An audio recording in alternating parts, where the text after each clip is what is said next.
दोस्तों, आज की कहानी है एक पति पर दो दो बीवी। कहानी पसंद आए तो वीडियो को लाइक एवं सब्सक्राइब जरूर करना। शादीशुदा आशीष की जिंदगी में खूबसूरत रुक्मणी के होते हुए भी वह दूसरी औरत के प्रेम में इतना डूबा था कि उसे अपनी बीवी किसी खलनायिका से कम नहीं लगती थी। एक दिन जब उसने बताया कि वह उस दूसरी औरत को जीवन साथी बनाना चाहता है, सुबह सुबह आशीष की ठीक से आंखें भी नहीं खुली थी कि घर में हो रहे कोलाहल से परेशान हो वह आंखें मलते हुए हॉल में पहुंचा, जहां गुस्से से लाल पीली रुक्मणी अपने सास ससुर पर बरस रही थी।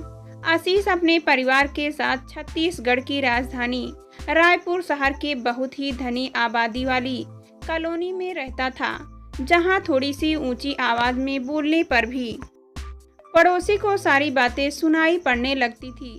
यह जानते हुए भी रुक्मणी चिल्ला रही थी। आशीष ऊँघते हुए बोले, अरे भाई, क्या हो गया? तुम सुबह होते ही शब्दों के तीखे बाण चला रही हो। चैन से सोने क्यों नहीं देती? अपने माँ बाप से क्यों नहीं पूछते, जिन्हें तुमने मेरे सिर पर बैठा रखा है? खुद तो समय से पहले काम पर चले जाते हो और देर से लौटते हो, ऊपर से तुम्हें चैन से सोना भी है। और मेरे चैन का क्या? मैं चैन से कैसे जीऊं? अब ऐसा क्या हुआ? कुछ बताओगी या बस इन्हें यूं ही कोसती रहोगी? आशीष अपने माता पिता की ओर इशारा करते हुए नींद में ही बोला, कल ही मैंने केवल पेडीक्योर पर इतने पैसे खर्च किए हैं और आज काम वाली कह रही है कि वह नहीं आएगी। आज मेरी किटी पार्टी भी है। अब तुम भी बताओ, मैं तुम्हारे माँ बाप के लिए खाना बनाऊं, तुम्हारे लिए टिफिन तैयार करूं, घर के काम करूं या पार्टी में जाऊं? रुक्मणी पूरी गुस्से में तिलमिलाती हुई बोली। रुक्मणी के हाव भाव और तेवर देख उसके सास ससुर जड़वत सब सुनते रहे। वे जानते थे इस वक्त कुछ भी कहना सुनना कलह को आमंत्रण देने से ज्यादा कुछ नहीं है। अब यह सब तो रुक्मणी की आदतों में शुमार था। हर रोज कोई ना कोई बहाने बनाकर घर में अशांति करना और बेवजह लड़ना झगड़ना उसकी दिनचर्या में शामिल हो गया था। बड़े अरमानों के साथ धूमधाम से आशीष के माता पिता ने आशीष और रुक्मणी की शादी अपनी ही बिरादरी में रचाई थी, यह जानते हुए कि आशीष इस शादी के लिए तैयार नहीं था। वह किसी सुहानी नाम की दलित लड़की से प्यार करता था और उससे शादी करना चाहता था, लेकिन उन्होंने आशीष की इच्छा के विरुद्ध उसकी और रुक्मणी की शादी करा दी। उन्हें क्या पता था, जिस रुक्मणी को रीति रिवाजों के साथ ढोलन गाड़े पीटते ले जा रहे थे, वही उन्हें उनके बेटे को एक दिन खून के आंसू रुलाएगी। रुक्मणी को शांत करने के ध्येय से आशीष कहने लगा, तुम चिंता मत करो, मैं सब संभाल लूंगा। मैं घर में काम निपटाकर आज काम पर चला जाऊंगा। वैसे भी आज मेरा सेकंड शिफ्ट है। मुझे कारखाना 2 बजे तक पहुंचना है। आशीष रायपुर के इंडस्ट्रियल एरिया उरकुरा के एक कारखाने में सुपरवाइजर था।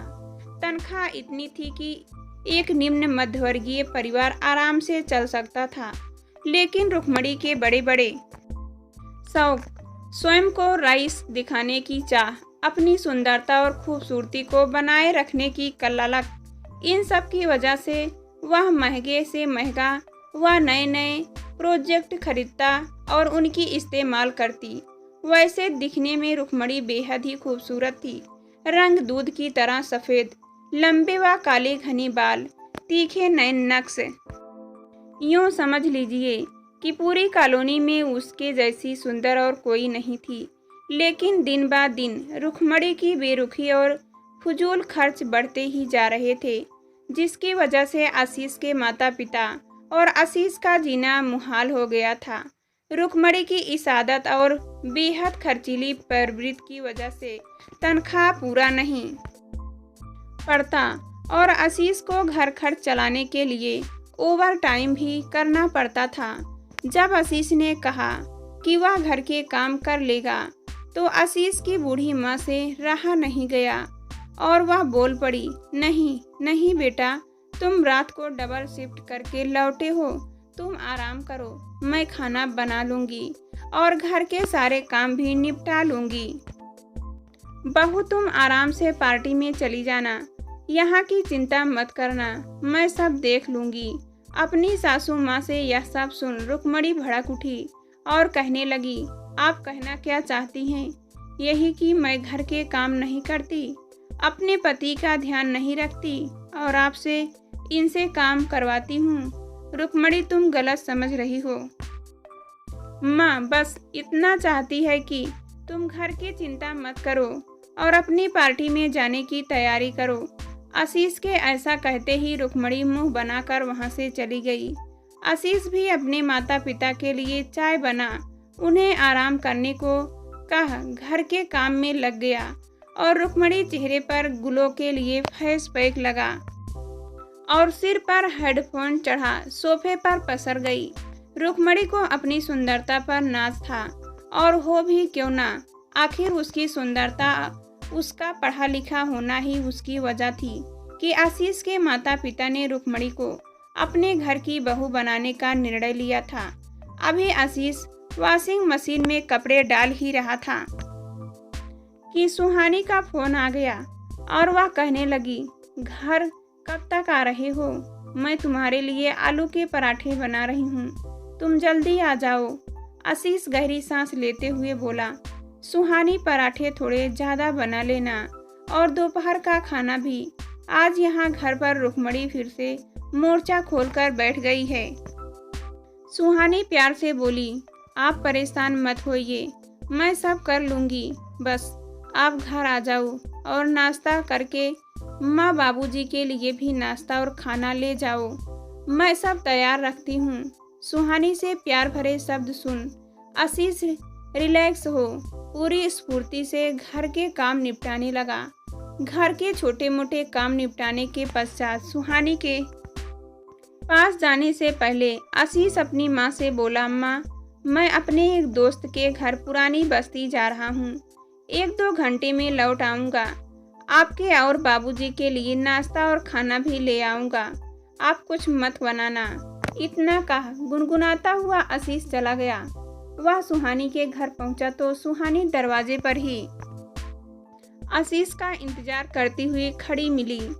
आसमानी रंग की कर्टन की साड़ी, मैचिंग चूड़ी, माथे पर डिजाइनर बिंदी और ढीली चोटी में वह बहुत ही आकर्षक लग रही थी। उसका श्यामल वर्ण मनमोहक लग रहा था।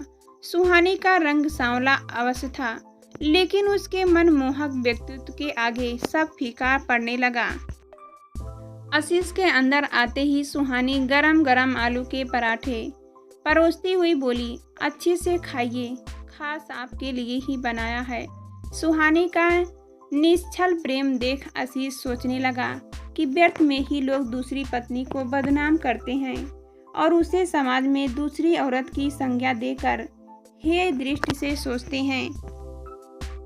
हर दूसरी औरत चालाक, स्वार्थी, लुटेरी या घर को तोड़ने वाली नहीं होती, कुछ सुहानी की तरह निस्वार्थ भी होती है।